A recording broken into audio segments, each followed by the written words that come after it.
بڑھ جاتا ہے۔ تو سمجھ آ گیا تو فرمایا کہ جب تم بازار جایا کرو تو بازار جب جاؤ تو نگاہوں کو نیچے رکھا کرو، اور راستے میں جب بیٹھا کرو تو آنے جانے والوں کو سلام کیا کرو۔ اگر یہ تم کرتے تو پھر تمہارا بازار جانا صحیح ہے، لیکن صرف بلا وجہ وقت ضائع کرنے کے لیے جاتے ہو تو یقیناً بازار بہت بری جگہ ہے۔ تو بہت بری جب جگہ ہے تو اس کے لیے ہم اور آپ کو کیا کرنا ہے؟ اس حدیث مبارکہ کو سن لیں۔ میرے نبی فرماتے ہیں کہ ایمان کے بہت سے شعبے، اب کتنے شعبے ہیں؟ بخاری شریف کی حدیث مبارکہ ہے ایمان کے 70 شعبے۔ کتنے شعبے ہیں جی؟ ہم اور آپ سے یہ سمجھتے ہیں نا لا الہ الا اللہ پڑھ دیا حق ادا ہو گیا۔ ایمان کے 70 شعبے، 70 درجے، 70 سٹیپس ہیں۔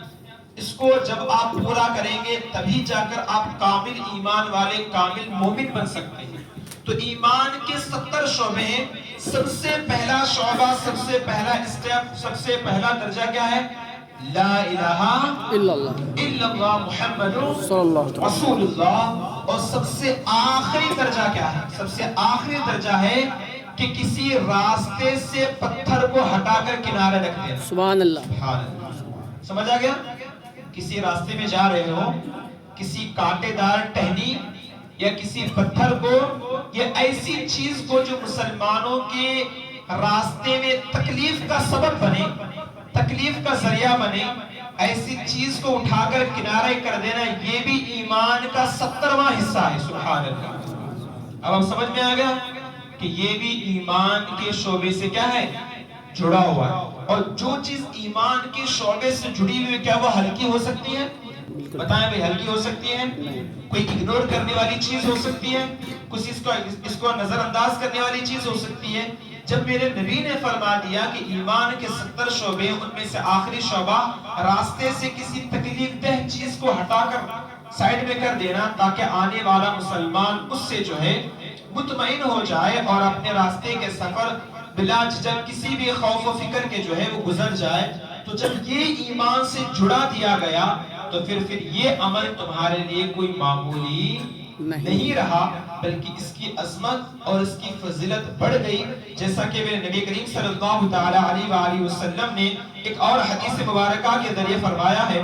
کیا فرمایا؟ میرے نبی کریم صلی اللہ تعالی علیہ وآلہ وسلم فرماتے ہیں کہ راستہ چلتے ہوئے ایک شخص کو کانٹوں بھری ٹہنی نظر آئی تو اس نے اسے راستے سے ہٹا دیا، اس پر اللہ نے اس کی مغفرت فرما دی۔ سبحان اللہ۔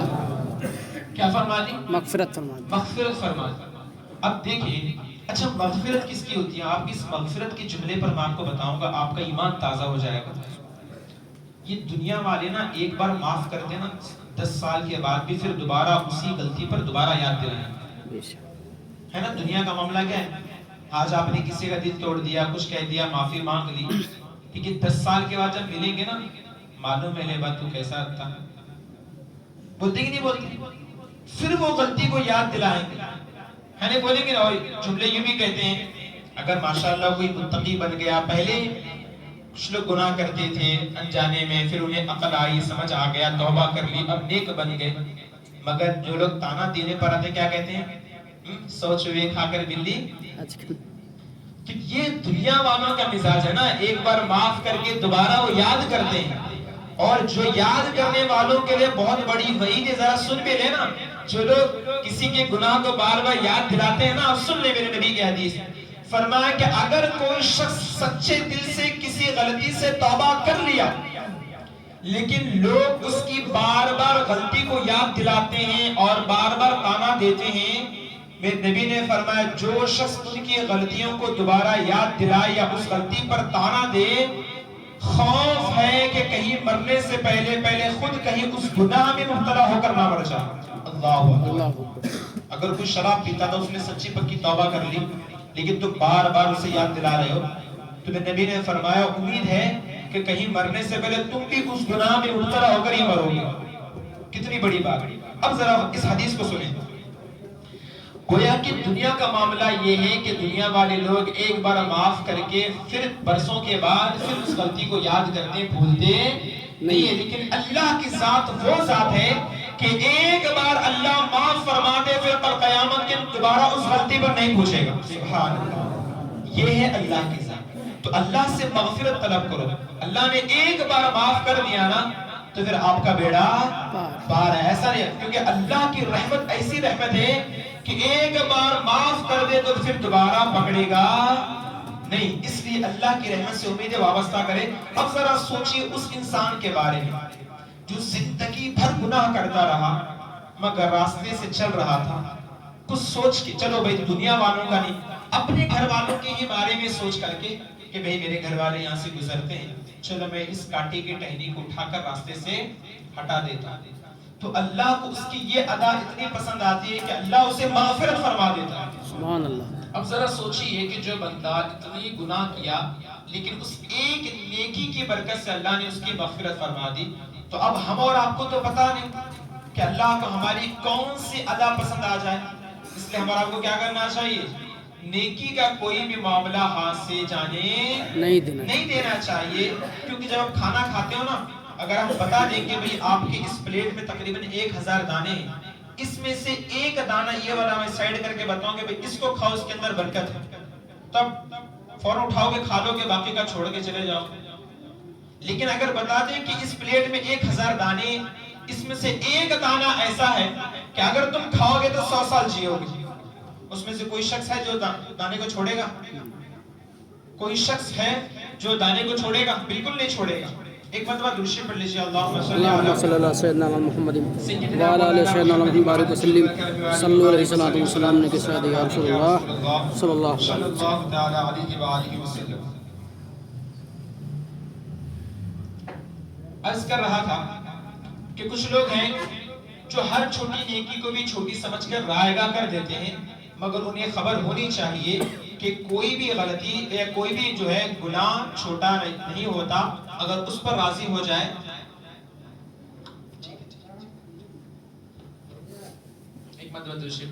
اللہم صلی اللہ سیدنا محمد وعلی آلہ سیدنا محمد بارک وسلم، صلو علیہ الصلوۃ والسلام علیہ سید یا رسول اللہ صلی اللہ علیہ وسلم۔ عرض کر رہا تھا کہ میں نبی کریم صلی اللہ علیہ وآلہ وسلم نے راستے کے حقوق بیان فرمائے، اور ایک اور جگہ فرمایا کہ ایک شخص صرف اس بنیاد پر جنت میں چلا گیا کہ اس نے راستے میں موجود درخت کو کاٹ دیا تھا جس سے لوگوں کو دشواری ہوتی تھی۔ سبحان اللہ۔ یعنی ایک راستہ تھا جس سے جانے میں لوگوں کو دشواری ہوتی تھی، اس نے کلاڑی اٹھائی، اس نے اس درخت کو کاٹ دیا، جس کی وجہ سے اللہ رب العزت نے اسے جنت میں داخل فرما دیا۔ اب دیکھو، بتانے کے لیے تو آپ کو ایک حدیث بتا دی گئی کہ چاہے درخت ہو، چاہے کانٹا ہو، چاہے پتھر ہو، چاہے کوئی بھی ہو، آپ کو سمجھ میں آ گیا کہ راستہ جو ہے، راستے میں آنے والی ہر وہ چیز جو مسلمانوں کے لیے تکلیف کا سبب بنتی ہے وہ چیز ہٹا دو۔ اگر میں ہر ایک نام گناتا رہوں تو پھر پورا جمعہ اسی میں چلا جائے۔ اب ان 4 حدیثوں سے آپ کو سمجھ میں آ گیا نا، ہر وہ چیز جو مسلمانوں کے راہ میں تکلیف کا سبب بنتی ہے، اس کو ہٹائیں۔ یقیناً اللہ رب العزت کو یہ ادا اگر پسند آ گئی تو یقیناً ہم اور آپ کے لیے پھر جنت کی بشارت ہے۔ فرماتے ہیں نبی کریم صلی اللہ علیہ وآلہ وسلم نے فرمایا، ایک شخص نے کوئی اچھا کام نہیں کیا سوائے اس کے کہ کانٹوں بھری ٹہنی کو ہٹایا جو راستے میں تھی یا درخت پر، تو اس عمل پر اللہ نے اسے جنت میں داخل فرما دیا۔ سبحان اللہ۔ سبحان اللہ۔ فرماتے ہیں ایسا شخص جس کا اکاؤنٹ نیکیوں سے بالکل خالی ہو لیکن ایک نیکی کرنے کی وجہ سے مکمل اس کا اکاؤنٹ نیکیوں سے بھر جائے، پھر اسے اور کیا چاہیے؟ آپ کو بتائیں، میرے نبی کی اس حدیث مبارکہ کو صحابہ نے سن کر اتنا بہترین عمل کیا کہ 100-150 سال کے بعد جس راستے سے یہودیوں کا گزر ہوتا تھا نا، جب پتھر پڑا ہوا نظر آتا تو کیا کہتے بولو؟ شاید یہاں سے مسلمان نہیں گزرا ہوگا، اگر گزرتا تو یہاں پتھر نظر نہیں آتا۔ سبحان اللہ۔ کتنی بڑی بات آج ہمارے اندر ہے۔ آج ہمارے یہاں ہمارا رویہ اتنا گندا اور اتنا خراب ہو چکا ہے، لوگ ہمارے چہرے اور داڑھیوں اور ٹوپیوں سے نفرتیں کرنے لگ رہے ہیں۔ اب دیکھیں نبی کے صحابہ نبی کے حدیث کو سن کر کیسا عمل کیا کہ جہاں سے جا کر راستے کو مکمل صاف کر کے اپنی طاقت کے مطابق، تو غیر لوگ جب آتے نا، غیر لوگ جب آ کر دیکھتے تو اگر انہیں پتھر نظر آتا تو کیا کہتے؟ یہاں سے شاید مسلمان نہیں گزرا ہے. نہیں گزرا ہوگا. اگر گزرتا تو کسی راستے میں کانٹے یا پتھر نظر نہیں آتے. کیا ہمارا رویہ بھی ایسا ہے؟ ہم صرف سنتے ہیں، عمل میں ہم بہت پیچھے ہیں. ہم نے سوچ لیا کہ رسمی طور پر زندگی گزار لیں، کون دیکھ رہا ہے، ہم اپنی مطلب کی زندگی گزاریں. روڈ ہمارا تھوڑی نا ہے، وہ ہمارا کام تھوڑی، میونسپل والوں کا کام ہے، وہ کریں گے. اپنے کو کیا ہے، اپنے کو جانے راستہ بن رہا ہے. یاد رکھیں، جو شخص مسلمانوں کی تکلیف کو دور کرنے کا ارادہ نہیں کرتا، پھر اللہ سے پھر ویسی امید رکھے جیسے وہ لوگوں کے ساتھ رویہ کرتا ہے. میرے نبی کی حدیث مبارک ذرا غور کریں، تم اللہ سے کیا امید رکھتے ہو؟ اللہ تمہیں معاف کر فرمائے گا، یہی امید رکھ کر سب لوگ. بھلے سے کتنا بھی ابھی فوراً چوری کر کے آئے گا نا، پھر بھی شام میں یہی سوچے گا اللہ مجھے معاف کر دے. سوچتے ہی نہیں سوچتے. ہم اور آپ کی امیدیں کیا ہیں کہ اللہ معاف کر دے گا. جب تم اللہ سے یہ ارادہ لگائے ہو، یہ امید لگائے ہو کہ اللہ تمہیں معاف فرما دے گا، پھر تم بھی لوگوں کو معاف کرنے کی کوشش کیا کرو. تم بھی لوگوں کو ہر وہ تکلیف دینے والی چیز کو ان سے دور کیا کرو، تاکہ لوگوں کو دل سے، لوگوں کے دل سے تمہارے لیے الحمدللہ دعائیں نکلے. اور اللہ رب العزت کبھی کس کی دعا تمہارے حق میں قبول فرمائے، پھر یہ ہم اور آپ نہیں جانتے. ایک مرتبہ درود شریف پڑھ لیجیے. اللہم صلی علی سیدنا مولانا محمد صلاۃ و سلام علیک یا رسول اللہ صلی اللہ تعالی علیہ وآلہ وسلم. آج سب لوگ جمعہ پڑھنے آئے ہیں نا، جمعہ پڑھنے آئے ہیں نا. جی جی. جو لوگ اکثر لوگ یہ غلطی کرتے ہیں، اب ذرا اس حدیث کو سمجھیں. پھر جمعہ میں آنے والے جو لوگ گاڑیوں سے آتے ہیں ان کے لیے بہت زبردست حدیث مبارک ہے، ذرا غور کریں. میں نبی کریم صلی اللہ تعالی علیہ وآلہ وسلم کے ایک صحابی تھے، سہل بن معاذ نے اپنے والد کے حوالے سے بیان کیا کہ غزوہ میں، غزوہ اس کو کہتے ہیں جس کے اندر جو ہے، غزوہ اس کو کہتے ہیں کہ جس کے اندر، جس جنگ میں میرے نبی شامل ہیں، جس جنگ میں صحابہ کے ساتھ میرے نبی شامل ہوں اور وہ میرے نبی کے صحابہ کے ساتھ مل کر خود میرے نبی لڑائی کی ہوں، جنگ کی ہوں، اس کو کیا کہتے ہیں؟ غزوہ کہتے ہیں. تو سہل بن معاذ رضی اللہ تعالیٰ عنہ نے اپنے والد محترم کے حوالے سے بیان فرمایا کہ ایک غزوہ میں ہم رسول کریم صلی اللہ تعالیٰ علیہ وآلہ وسلم کے ساتھ تھے. راستے میں ایک جگہ پڑاؤ ڈالا گیا. جب کافی لمبا ٹریول کیا جاتا تھا تو ایک 100 کلومیٹر کے بعد یا تھوڑی دور کے بعد ایک جگہ راستے کے کنارے کیا ہے، پڑاؤ ڈالتے تھے تاکہ آرام کر لیں. پھر تھوڑا سا آرام کرنے کے بعد اپنا راستہ جو ہے آگے انشاءاللہ نکالا جائے گا. تو یہ ارادہ کیا کرتے تھے. قریب آ جائیں آپ، پتہ نہیں آج جمعہ میں کیوں اتنا ڈسٹرب ہو رہا ہے. اور خیمے نصب کر دیے تاکہ ہم آرام کریں. ایک وقت کے بعد پھر اپنے خیموں سے اپنی منزل کے لیے روانہ ہو جائیں. تو کچھ لوگوں نے خیمے ایسی جگہ لگا دیے کہ اس جگہ لگانے کی وجہ سے راستہ تنگ ہو گیا. کیا ہو گیا؟ راستہ تنگ ہو گیا. ادھر میرا خیمہ ہے، میں یہاں سے لگاؤں گا، مجھے یہاں سے نکلنے میں تھوڑا اچھا محسوس ہوگا، تو میں اپنا جو ہے اچھا سمجھ کر کے ہر کوئی اپنا خیمہ اگر سب سے آگے ڈالنا لگ جائے تو پھر راستہ تنگ ہو جائے گا. تو اسی غزوہ میں ایسا ہی ہوا کہ کچھ صحابہ کرام رضوان اللہ تعالی اجمعین نے اپنا خیمہ ڈالا، اپنا جو ہے قافلہ پڑاؤ کیا. تو ان لوگوں نے سبوں نے اپنا اپنا خیمہ ڈالا اور ڈالتے ڈالتے ایسی حالت ہو گئی کہ راستہ مکمل تنگ ہو گیا. تو نبی تک یہ بات پہنچی کہ یا رسول اللہ علیہ السلام کہ آپ کے کہنے پر انہوں نے پڑاؤ تو ڈالا ہے، خیمہ تو نصب کیا ہے، مگر انہوں نے خیمہ نصب کرتے کرتے مکمل راستے کو تنگ کر دیا ہے، جس کی وجہ سے جو ہے راستہ مکمل تنگ ہو گیا اور آنے جانے والوں کو تکلیف کا سامنا کرنا پڑ رہا ہے. تو ایسے مبارک موقع پر میرے نبی کریم صلی اللہ تعالی علیہ وآلہ وسلم نے انہیں کیا نصیحت فرمائی؟ انہیں نصیحت یہ فرمائی کہ اے خیمہ لگانے والوں سن لو، اگر تم نے راستے کو تنگ کر دیا اور آنے جانے والوں کے لیے راستے کو تنگ کر کے ان کی دشواری کا سبب پیدا کیا تو یاد رکھیں پھر اللہ کی بارگاہ میں تمہارا جہاد کرنا قبول نہیں ہوگا. اللہ اکبر. کیا نہیں ہوگا؟ قبول نہیں ہوگا. جہاد کس کو کہتے ہیں؟ اپنی جان جیسی متاع عزیز کو اللہ کی بارگاہ میں قربان کرنے کو جہاد کہتے ہیں نا. تو وہ اپنے اعزاء و اقرباء کو چھوڑ کر کوسوں میل دور آ کر وہ اللہ اس کے رسول سے کی محبت میں دشمنان خدا سے جنگ کے لیے آئے ہیں. مگر میرے نبی نے کیا اعلان فرما دیا؟ اگر تم نے مسلمانوں یا کسی کے بھی راستے میں ایسا سبب پیدا کیا جس سے ان کے دشواری کے سبب بن رہا ہو تو پھر تمہارا جہاد اللہ کی بارگاہ میں قبول نہیں ہوگا۔ اب اس حدیث کو ذرا سامنے رکھیں، اب اپنے اوپر اپلائی کریں کہ ہم لوگ جب جمعہ پڑھنے آتے ہیں تو ہم لوگ تو خیمے تو نہیں لاتے، لیکن بڑی بڑی خیموں کی شکل کی گاڑیاں تو لے کر آتے ہیں، لاتے کہ نہیں لاتے؟ اگر تمہارا رویہ بھی ویسا ہی رہا کہ آنے جانے والوں کو تمہارے گاڑیوں یا دیگر کسی وجہ سے جو ہے راستے میں تنگی کا سبب بنا تو پھر تمہاری نمازوں کا پھر کیا حال ہوگا؟ ان کا تو جہاد قبول نہیں ہوگا تو پھر کیا تمہاری نمازیں قبول ہو جائیں گی؟ اب یہ آپ پر سوالیہ نشان پیدا ہوتا ہے۔ اگر ہو جائیں گی تو پھر بیچ روڈ میں گاڑی کھڑا کر کے آکے نماز پڑھ لو، پھر اگر نہیں ہوگی کسی مسلمان کو تکلیف پہنچا کر یہاں پر آ کر اللہ کی بارگاہ میں آپ سجدہ ریز ہو رہے ہیں تو یہ بات یاد رکھیں، آپ اگر نماز پڑھتے ہیں تو اللہ چاہے تو اس نماز کو قبول فرما دے یا رد کر دے، مگر آپ نے لوگوں کو تکلیف پہنچائی، جب تک لوگ نہیں معاف کریں گے تب اللہ بھی معاف نہیں فرمائے گا۔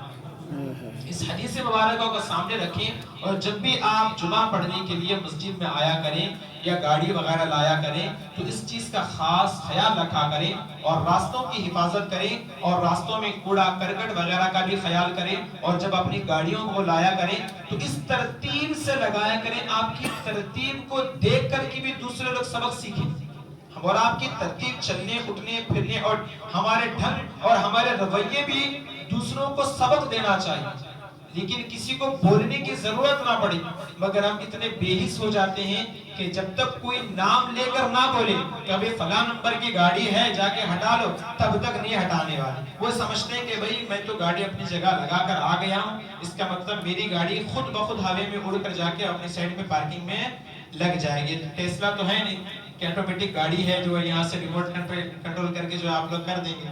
تو اس چیز کا خاص خیال رکھا جائے، جب نماز کو آئیں تو راستوں کا بھی حق ادا کریں اور اپنی گاڑیوں کا بھی خیال کریں، جب آئیں تو ایک دوسرے سے سلام کیا کریں، بازار جائیں تو نگاہوں کو نیچے رکھا کریں، اور اسی کے ساتھ ساتھ ہمارے یہاں بہت سارے لوگ ایسی جگہ رہتے ہیں جہاں گلیاں بہت چھوٹی چھوٹی ہے نا بھئی، بہت سارے لوگ جیسے کورلیم ہو گیا یا اور بھی ایسے دیگر علاقے ہیں جہاں راستے بہت کیا ہیں چھوٹے چھوٹے، لوگ دور دراز سے اپنی زندگی گزارنے کے لیے کام کاج کے سلسلے میں آتے ہیں، ان کے جو کالونی ہے ان کا چوکول جو ہے بہت چھوٹا چھوٹا ملتا ہے۔ اب اس میں لوگ کیا کرتے ہیں، اب ذرا کہیں عموماً کہیں 5 فٹ کا راستہ ہے، کہیں 10 فٹ کا راستہ ہے، تو لوگ سیڑھیاں اتنی زیادہ آگے لے لیتے ہیں۔ مان لیجئے بھائی 10 فٹ کا راستہ ہے، اس نے 2 فٹ کی سیڑھی آگے بڑھا لی، اس نے 2 فٹ کی سیڑھی اپنے گھر کے آگے بڑھا لی، راستہ کتنا بچ گیا؟ 6 فٹ کا بچ گیا۔ اب مجھے بتائیے وہاں پہ صحیح سے گاڑی بھی پاس ہو سکتی ہے؟ کوئی ایمرجنسی ہو گئی، کسی گھر میں آگ لگ گئی، فائر بریگیڈ وہاں سے آ سکتا ہے؟ کسی کو ہارٹ اٹیک آیا، کوئی ایمرجنسی کیس آ گیا تو کیا ایمبولینس وہاں سے آ سکتا ہے؟ تو لہذا ہم اپنی سیٹسفیکشن کے لیے، ہم اپنے مطمئن ہونے کے لیے، اپنی زندگی کو خوشحال گزارنے کے لیے دوسروں کو تکلیف دے کر اور راستے کو غصب کر کے ہم اپنی جگہ سے اوور سیڑھیاں نکالیں گے اور گلی میں آنے جانے والے لوگوں کو تکلیف دیں گے، تو یاد رکھیں اس حدیث کو بھی میرے نبی کی بارگاہ سے آپ حضرات سماعت فرما لیں۔ میرے نبی فرماتے ہیں جو شخص اپنے گھر کے علاوہ کسی اور کی زمین کو غصب کر کے ایک چاہے بالش بھی کوئی چیز غصب کر لیتا ہے تو میرے نبی فرماتے ہیں کہ میرے نبی نے فرمایا اسے اللہ کل قیامت کے دن 7 زمینوں کے برابر کا وزن اس کے گلے میں اللہ توق بنا کر ڈال دے گا۔ اللہ اکبر، کتنا؟ 7 زمینوں کا وزن۔ اچھا 7 زمینوں کا وزن کتنا ہوتا ہے آپ کو پتا ہے؟ مجھے بھی نہیں پتا، لیکن بتا رہا ہوں آپ کو کتنا ہوتا ہے۔ 10 ton, 20 ton, 1000 ton, 1 lakh ton, 1 crore ton, کتنا ہوتا ہے؟ آپ سوچ بھی نہیں سکتے کہ کتنا وزن ہوگا۔ تو جو شخص ایک بالش کتنی ہوتی ہے جی؟ اتنی ہے نا، 1 فٹ ہی مان لو، 1 فٹ مان لو یا اس سے کم مان لو، کوئی شخص 1 فٹ کی زمین کو غصب کر لے تو کل قیامت کے دن اللہ اسے 7 زمینوں کا وزن اس کے گلے میں توق بنا کر ڈالے گا۔ تو کیا آپ کے اندر اتنی طاقت ہے کہ اس 7 زمینوں کا وزن اپنے گلے میں اٹھا سکتے ہو آپ؟ نہیں اٹھا سکتے۔ تو لہذا ہم تماموں کو چاہیے کہ ایک بالش جگہ کے لیے، ایک بالش جگہ کو غصب کر کے آپ اپنے آپ کو یہ سمجھ رہے ہیں کہ میں نے بہت زیادہ تیر مار لیا ہے، حقیقت میں آپ نے تیر نہیں بلکہ آپ نے جہنم کا توق اپنے گلے میں ڈالنے کا جو ایک کام کیا ہے. تو اپنے آپ پر یہ ذرا خیال کریں, ہم جس کالونی میں, جس علاقے میں, جس جگہ ہم رہتے ہیں, اس گلی کوچوں میں بھی اپنی گاڑیوں کے ذریعے یا ایکسٹرا کوئی ایسی چیز رکھ کر کے بھی دوسروں کو تکلیف دینے کی کوشش نہ کریں. یہ بھلے سے آپ کو چھوٹا کام لگ رہا ہوگا, لیکن جو میں نے آپ کو نبی کی حدیثیں سنائی ہے, اس حدیثیں سننے کے بعد بھی آپ ان چھوٹی چھوٹی باتوں کو بھی چھوٹا سمجھ کے اگنور کریں. کیا پتا کہیں اللہ انہی پر پکڑ فرما کے گئے ہمیں جہنم میں نہ داخل کر دے. اس کا بھی ہمیں احساس ہونا چاہیے, کیونکہ جب اللہ ایک نیکی کے بدلے آپ کو جنت میں داخل کر سکتا ہے تو ایک چھوٹے سے گناہ کے بدلے آپ کو جہنم میں بھی داخل کر سکتا ہے. لہذا دونوں پہلوؤں کو نظر رکھتے ہوئے اپنی زندگی گزارنے کی کوشش کریں اور راستے کے حقوق کو صحیح معنوں میں ادا کرنے کی کوشش کریں. اللہ کی بارگاہ میں دعا ہے کہ اللہ تعالی ہم تماموں کو صحیح معنوں میں قرآن و حدیث کی تعلیمات پر عمل کرنے کی توفیق و عافیت عطا فرما. ایک مسئلے کو میں ذہن نشین کرانا چاہتا ہوں. جیسا کہ پچھلے جمعہ ہم نے بینک کے متعلق ایک مسئلہ بیان کیا تھا, اور جو کچھ بھی ہم نے بیان کیا تھا باقاعدہ دلیل کے ساتھ, سب کچھ کے ساتھ, کہ جو کچھ بھی بینک میں اس طرح کے معاملہ ہوتا ہے یقیناً وہ حرام ہے, مگر جائز کا ایک پہلو نکل کر سامنے آیا ہے, اور وہ یہ کیونکہ کچھ بھی جو سوالات ہوتے ہیں وہ قرآن و حدیث کی روشنی میں ہوتے ہیں, اور یہ ہماری امت کے لیے اللہ رب العزت نے ہر زمانے کے بعد کچھ مسائل بدلتے رہتے ہیں اختلافات کی وجہ سے. اب چونکہ ہم نے جو مسئلہ پچھلے جمعہ بیان کیا تھا وہ باقاعدہ ہو بہو لفظ ٹو لفظ میرے پاس موجود ہے, مگر اس کے باوجود بھی بینک میں نوکری کرنا جائز قرار دیا گیا ہے. اس کی ایک وجہ یہ کہ علماء کرام نے مل کر یہ فیصلہ فرمایا ہے کہ جو ہندوستان ہے یہ دارالحرم ہے, دارالاسلام نہیں ہے. دارالاسلام اس کو کہتے ہیں جو اسلامی ممالک ہیں, جیسے ایران, افغانستان, سعودی عربیہ, یہ سب ظاہر اسلامی ممالک ہیں, اور دارالحرب اس کو کہتے ہیں جو غیروں کا ملک ہے. اور تمام علماء کرام, حالانکہ مسلمانوں نے یہاں 700 سال تک حکومت کی ہے, مگر اس کے باوجود بھی اب ایسے کوئی حالات نظر نہیں آتے جس سے ہم کہا جائے کہ یہ مسلمانوں کی حکومت ہے, بلکہ اس کو دارالحرب قرار دیا. اب دارالحرب قرار دینے کی وجہ سے اب چونکہ غیروں کی بینک اور غیروں کی گورنمنٹ اور غیروں کی حکومت ہے, تو ایسے معاملات میں غیروں کے یہاں بینک میں نوکری کرنا پھر آپ کے لیے کیا ہو جائے گا, جائز ہو جائے گا. سمجھ آئے گی میری بات؟ جو مسئلہ پچھلے جمعہ میں نے بیان کیا تھا وہ بالکل ہو بہو بالکل صحیح تھا, مگر چونکہ دارالحرم کی ایک وجہ سے وہ مسئلہ کیا ہو گیا آپ کے لیے. سمجھ آئے میری بات نا؟ ہاں, اس چیز کو آپ ذرا خیال کر لیں کہ جو ہم نے کہا تھا بینک میں نوکری کرنا ہر کسی کے لیے ناجائز ہے, وہ اپنے اعتبار سے صحیح تھا, مگر چونکہ اب یہاں دارالحرم کا ایک مسئلہ آ رہا ہے تو اس وجہ سے اب آپ لوگوں کے لیے بینک میں نوکری کرنا آپ کے لیے کیا ہے, جائز ہے. جو شخص کر چکے ہیں, ریٹائر ہو چکے ہیں, خیر جو ابھی اپلائی کرتے ہیں کر سکتے ہیں, مگر اس کے باوجود بھی اگر کوئی شخص اس سے بچتا بھی ہو تو پھر وہ اس کے لیے بہتر ہے. یہ بتانے کا مقصد ہے کہ آپ کو مسئلہ معلوم ہو جائے, لیکن کوئی شخص جاننے کے باوجود دل اگر اس کا مطمئن نہیں ہو رہا پھر بھی نہ کرنا چاہے تو اس کے الگ بات, لیکن جائز کا ایک پہلو نکل کر آیا. اللہ رب العزت کی بارگاہ میں دعا ہے کہ اللہ تعالی ہم تماموں کو صحیح معنوں میں قرآن و حدیث کی تعلیمات پر عمل کرنے کی توفیق و رفیق عطا فرما. ہم تماموں کے اہل خانہ کو دین مدین کی تمام اسلامی علوم کو جاننے, سمجھنے, اس پر عمل کرنے اور عمل کروانے کی توفیق عطا فرما. ہم تماموں کو حقوق اللہ اور بالخصوص حقوق العباد کو صحیح معنوں میں ادا کرنے کی توفیق عطا فرما. میرے بولنے اور سامعین کے سننے میں ہونے والی ہر طرح کی خطاؤں کو درگزر عطا فرما. میری زبان سے ہونے والے کفر یا کلمات یا کوئی غلطیاں ہو گئی تو ہم توبہ کرتے ہیں. استغفر اللہ ربی من کل ذنب واتوب الیہ. اشہد ان لا الہ الا اللہ واشہد ان سیدنا محمد عبدہ ورسولہ وما علینا الا البلاغ. السلام علیکم ورحمۃ اللہ تعالی وبرکاتہ.